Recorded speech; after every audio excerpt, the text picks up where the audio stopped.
Hey there, my name is Nick Fuller. I'm a startup junkie and part-time real estate agent here in the Metro Atlanta area. And in today's video, I'm going to be talking about 5 characteristics that make a successful part-time real estate agent. So stay tuned. If you like this kind of content, give me a thumbs up, hit that subscribe button. I'll be sure to put out more. Okay, first, why am I making this video? YouTube is cluttered with so much content discouraging people from being part-time real estate agents. I've been doing real estate part-time for the past 6 months, have been able to sell 3 homes. I have 2 buyers lined up for the first half of next year. And it's been a great way to increase my income streams and bring in some additional money into our household. So what I want to do is give you 5 characteristics that you should think about before becoming a part-time real estate agent that will really guarantee your success in this space. First, let's define success. So in my context, success is you're making money and you're getting referrals from customers. So why making money? Well, why not? Why else would you get into real estate? It's not for the fun of it. It's not because you've been dying to do this. Real estate is a great way to bring in additional money. It's not the most difficult thing in the world if you follow and fall into these 5 characteristics. And why earn a referral? Well, that balances out the need to make money. So as you get into this business, what you want to strive for with every deal you do is to earn a referral from your customer. Your customers are most likely your friends, families, and colleagues, and their referrals. That's how you continue to grow your business. Because as a part-time agent, you're likely not going to be spending time cold calling, knocking on doors. It's just not how your lifestyle is suited. So you want to be able to make money and then earn the referral so you can get your next deal. So that's how I'm defining success in today's video. All right, let's get started. So characteristic number 1, and probably the most important, is you need to have a strong network. Getting into real estate part-time, since you're not going to be making cold calls and door knocking, you're going to rely almost entirely on your personal network, whether that's friends and family or your colleagues at work. So really sit back and think, are my friends and family in the position where they're ready to buy real estate in the next 1 to 2 years? Are my friends further along in their career where they're ready to make purchases? Are they already homeowners and looking to sell and upgrade to grow their family and move into their next property? These are the type of things you should really think about, because this is where most of your deals are going to come from. If you're 18 years old, your friends are still in college, they're not likely buying homes right now, you may want to wait before becoming a part-time real estate agent. So really sit back and think about, am I in the right stage of life where my friends, families, and colleagues are ready to purchase homes in the next year, the next 2 years? That's really where you want to think about your network before getting started into real estate part-time. Personally, I have a very strong network. I'm about 30 years old. I'm in a very prime time in my life where friends and family are buying and selling or moving and upgrading into their next property. So being able to line that up, make people aware that I'm a part-time real estate agent has given me the opportunity to work and deliver for those that are close to me. Characteristic number 2, you must be organized. Do not get into this game if you are not an organized person, especially if you're doing this part-time. You're going to be juggling so much on your plate, from a full-time job to your family to your hobbies, and then adding something else into that mix, such as buying or selling a home. It's very complicated. So what you're going to want to do is make sure you're an organized person, that you're able to track dates and deadlines, you're able to give advice in a timely manner, and schedule your time properly while you're in an active deal. So if you know you're going to be out of town for the next 2 weeks, now's not a great time to submit an offer on a home. Really think about how you want real estate to fit into your personal life. Since you're doing this part-time, you have that luxury, you can make these decisions. So think about, am I organized enough? Can I put together a deal tracker and really manage all the steps effectively and communicate appropriately to my clients, to my customers, who are ultimately my friends and family?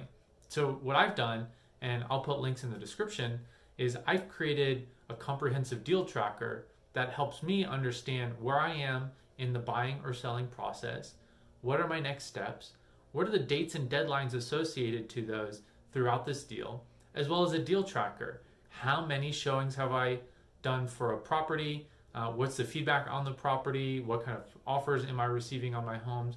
This way I can present this in a very structured manner to my clients. They get the benefit of my experience as a consultant as well as my advice to them throughout their buying and selling process. So you want to be really organized. You want to come to the table prepared to juggle a lot and then prioritize your time appropriately while you're in the middle of a deal. All right, third tip is knowing your limits. This is important. You're very eager, you want to make money, you're very hungry just like me, but it's important to know what's realistic, know what kind of opportunities you can tackle, what kind of deals you can bring on, and not overstretch yourself and put yourself in a position where you're not able to succeed. Since this is part-time and you're looking to do this and stay part-time, really pick and choose the opportunities that make sense for you. Personally, I only do deals with friends and family and colleagues. I'm not out there cold calling. I'm not really looking to take on clients I don't like or are strangers to me. And that's because I don't want to overstretch myself. I want to know my limits, know what kind of capacity I have and what I'm willing to do, and balance that out with the rest of the opportunities I have in front of me. So know your limits, stick to those limits. Over time, they'll grow and expand as you become more comfortable in this space. But early on, be practical, be reasonable for what you can achieve. Okay, the fourth tip I have is building a team around you. Outside of having a strong network, I'd say this is probably the second most important thing that you can bring to the table. So my favorite YouTuber in this space in real estate is RMG, a realtor out of Chicago, and he put it really well. Don't try to learn everything up front. So what I've done in my business is I have paired up with a coach with a low-cost broker. So it's a fixed fee broker, and then the coach takes a percentage of my deals to help me walk through this process and guide me throughout this. So I don't need to know all the ins and outs of all the zoning regulations, what I need to do for an FHA loan. What I am able to do is lean on him for advice. He'll coach me through this process while I run the deal for my clients. I negotiate on their behalf. I bring my skill sets to the table while really balancing out that knowledge, since I'm new, since I'm not doing this full time, with someone who is more experienced. And I'd say that's been incredibly valuable to help me do my first 3 deals so quickly. I did those in the first 3 months of becoming a real estate agent. Those were all sell deals on the listing side. My next 2 deals lining up, these are going to be buying deals. So I've not really gone through this process before, but my coach has. And we've struck a deal where he's going to help me through these 2 new deals so I can learn this process. And I'll probably keep him on just to help balance it out, especially since I'm not going to be full-time. I may lose some knowledge, regulations may change or processes, and he's living and breathing this every day. So being able to lean on him is going to be really important to my success. And I would definitely encourage you to build the right team around you to support you through this process. There's no point in trying to save an extra $2,000 if you're going to ruin a relationship with friends and family because you're not organized, because you don't have the knowledge in this space, when you can really just have someone help support you and guide you through that process. So I'd absolutely recommend building the right team around you, from your broker to the right coach to having the right online resources to guide you through that process. And my 5th and final characteristic is be realistic. This is something that most people forget. They see on YouTube you can make so much money, you can do X, Y, and Z from selling real estate, but you really want to be realistic for what you're capable of. So before I even signed up for the real estate exam, I basically reverse engineered all the opportunities in front of me. How many deals do I have to do, at what commission, at what price, to hit my financial goals as being part of a real estate agent? So really sitting back and thinking through what do you need to do to hit those goals, it's going to be really important.